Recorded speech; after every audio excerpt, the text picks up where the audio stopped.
Shri T P Jayachandran, ഇവിടെ നോക്കൂ, B J പിയെ സംബന്ധിച്ച് നമ്മൾ നേരത്തെ പറഞ്ഞിട്ടുള്ള ചില കാര്യങ്ങളുണ്ട്. അതിനപ്പുറത്ത് ഇപ്പോൾ ബിപിൻ സി ബാബുവിനെ നിങ്ങൾ സംസ്ഥാന പ്രസിഡന്റ് പോയി സ്വീകരിക്കുന്നു, ഒരു വലിയ സംഭവമായിട്ട് അവതരിപ്പിക്കുന്നു. അവിടെ കഴിഞ്ഞ തവണ ബി ജെ പിക്ക് കിട്ടിയത്രയും വോട്ട് കിട്ടിയില്ല എന്ന് പറഞ്ഞാൽ 10-20 വോട്ട് അവിടെ കുറയുകയാണ് ചെയ്തത് എന്ന് പറയുമ്പോൾ നോക്കൂ, ഇത്രയും കാലം ഞങ്ങൾ വളരുന്ന പാർട്ടിയാണ്, കൂടുതൽ ആളുകൾ ഞങ്ങളുടെ പാർട്ടിയിലേക്ക് വരുന്നുണ്ട് എന്നുള്ളതായിരുന്നു അവകാശവാദം. അതിന് ഘടകവിരുദ്ധമായി സംഭവിക്കുന്നു എന്നുള്ളത് കാണണം. പിന്നെ നമ്മൾ ഈ വോട്ടിംഗ് പാറ്റേൺ പലയിടങ്ങളിലും എടുത്തു കഴിഞ്ഞാൽ ആശാവഹമായി, അതായത് കഴിഞ്ഞ തവണത്തേതിൽ നിന്ന് സബ്സ്റ്റാൻഷ്യൽ ആയിട്ടുള്ള ഒരു മാറ്റം ഉണ്ടാവുന്നില്ല എന്നുള്ളത് ബോധ്യമാവുന്നുമുണ്ട്. എന്തുകൊണ്ടായിരിക്കും കേരളത്തിൽ അങ്ങനെ സംഭവിക്കുക? കേരളത്തിൽ 3ാം ശക്തിയായി ബി ജെ പി വളരെ ശക്തി പ്രാപിക്കുന്നു എന്നൊക്കെയാണ് നിങ്ങൾ അവകാശപ്പെടുന്നത്. പക്ഷേ കേരളം ഇപ്പോഴും LDF-നും UDF-നും ഇടയിൽ തിരിഞ്ഞുകൊണ്ടിരിക്കുകയാണ്. LDF അല്ലെങ്കിൽ UDF എന്നുള്ള നിലയിലാണ് ജനങ്ങളുടെ ചിന്ത എന്ന് വ്യക്തമാവുകയല്ലേ?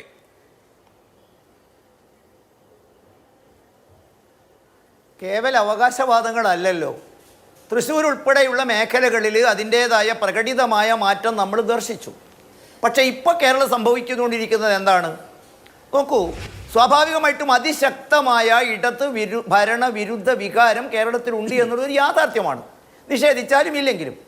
പക്ഷേ അതിന് ഗുണഭോക്താക്കളായി മാറേണ്ടത് ആര് എന്ന കാര്യത്തിൽ കേരളത്തിലെ ജനത ഒരു തെരഞ്ഞെടുപ്പിൻ്റെ ഡിലമ എന്ന് പറയുന്നത് ശരിയാണ് എന്ന് എനിക്ക് തോന്നുന്നു. അവിടെയാണ് അഭിലാഷേ ഞാൻ ഈ ചർച്ചയുടെ തുടക്കത്തിൽ തന്നെ വ്യക്തമാക്കിയത്.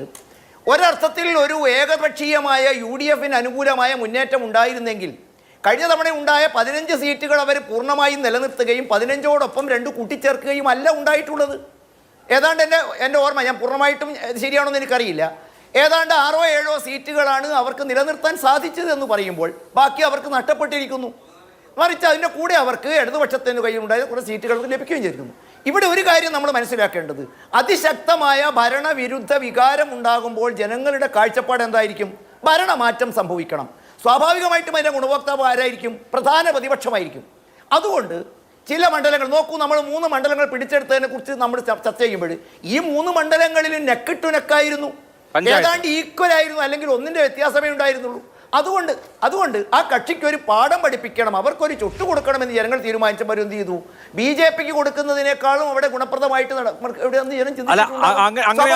പറഞ്ഞൊരു കാര്യം ശരിയാണ്. അങ്ങനെയാണെങ്കിൽ ഒറ്റ ചോദ്യം, അത് അടുത്ത നിയമസഭാ തെരഞ്ഞെടുപ്പിലേക്കുള്ള ഒരു ചൂണ്ടുപലകയല്ലേ? ഭരണവിരുദ്ധ വികാരമുണ്ടെങ്കിൽ ഇപ്പോൾ ആരാണോ മുഖ്യ പ്രതിപക്ഷം അവർക്ക് അനുകൂലമായിരിക്കും ജനവിധി എന്നാണ് എങ്കിൽ അടുത്ത തവണ UDF മിന്നുന്ന വിജയം നേടി കേരളത്തിൽ അധികാരത്തിലെത്താൻ പോവുകയാണെന്നാണ് താങ്കൾ പറയുന്നത്. അല്ല, ഞാൻ അത് തന്നെ ഈ ഒരു നിഗമനത്തിലേക്ക് നിങ്ങൾ എത്താൻ സാധ്യതയുണ്ട് എന്ന് എനിക്ക് അറിയാവുന്നത് കൊണ്ടാണ് ഞാൻ തുടക്കത്തിലേ പറഞ്ഞത്. ലോക്സഭാ ഇലക്ഷൻ്റെ പാറ്റേൺ അല്ല നിയമസഭയിൽ. നോക്കൂ, ഹരിയാനയിലും മഹാരാഷ്ട്രയിലും തെരഞ്ഞെടുപ്പ് കഴിഞ്ഞപ്പോൾ അവിടെ ലോക്സഭാ പാറ്റേൺ വന്നപ്പോൾ നമ്മളൊക്കെ സമാധാനിച്ചു. കാരണം അവിടെയൊക്കെ ഉണ്ടാവുന്നത് മറ്റൊരു വികാരം. പക്ഷെ ഉണ്ടായത് എന്താണ്? ഇപ്പോഴും ആ യാഥാർത്ഥ്യവുമായി ഇണങ്ങിച്ചേരാൻ കഴിയാത്ത കേരളത്തിലെ നേതാക്കന്മാരുടെ തെരഞ്ഞെടുപ്പ് നിയന്ത്രിക്കാൻ പോയപ്പോൾ അപ്പോൾ ലോക്സഭാ തെരഞ്ഞെടുപ്പിന്റെ പാറ്റേൺ അല്ല നിയമസഭയുടെ തെരഞ്ഞെടുപ്പിൽ ഉണ്ടാവുക. പ്രാദേശിക തെരഞ്ഞെടുപ്പ് ഞാൻ ആ വോട്ടിംഗ് പാറ്റേണിനെ കുറിച്ചല്ല ചോദിക്കുന്നത്. അങ്ങ് പറഞ്ഞ വാദമുണ്ടല്ലോ, അതായത് സംസ്ഥാനത്ത് ശക്തമായ ഭരണവിരുദ്ധ വികാരമുണ്ട്. ആ ഭരണവിരുദ്ധ വികാരത്തിന്റെ ഗുണഭോക്താവ് ആരാണോ മുഖ്യ പ്രതിപക്ഷം അവരായിരിക്കും. ഇത് താങ്കളുടെ സ്റ്റേറ്റ്മെന്റ് ആണ്. അപ്പോൾ ശക്തമായ ഭരണവിരുദ്ധ വികാരം അടുത്ത തെരഞ്ഞെടുപ്പിൽ ആഞ്ഞടിക്കുകയാണെങ്കിൽ അതിന്റെ ഗുണഭോക്താവ് സ്വാഭാവികമായും UDF ആയിരിക്കുമല്ലോ. അല്ല അഭിലാഷേ, ഞാൻ ആ കാര്യം വളരെ വ്യക്തവും ശക്തവുമായിട്ട് പറയുന്നതിന് വേണ്ടിയാണ് തുടക്കത്തിൽ നിങ്ങളുടെ ഈ ഒരു ഇൻ്റർപ്രിട്ടേഷനിൽ ഉണ്ടാവുമെന്ന് അറിഞ്ഞതുകൊണ്ടാണ് ഞാൻ പറഞ്ഞത്.